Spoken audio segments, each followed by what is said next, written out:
నవ్య క్రియేషన్స్కి స్వాగతం. మా వీడియో నచ్చితే దయచేసి లైక్ చేసి సబ్స్క్రైబ్ చేయండి.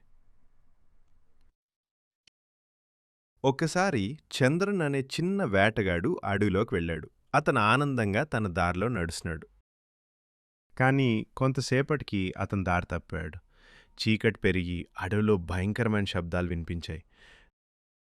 భయపడిన చంద్రన్ ఒక పెద్ద బిల్వ చెట్టెక్కి రాత్రంతా అక్కడే ఉండాలని నిర్ణయించుకున్నాడు. నిద్ర రాకుండా ఉండటానికి అతను చెట్టు మీదున్న బిల్వ ఆకులను ఒక్కొక్కటిగా కింద పడేస్తూ ఉన్నాడు. కానీ అతనికి తెలీదు ఆ ఆకులు కిందున్న శివలింగంపై పడుతున్నాయని.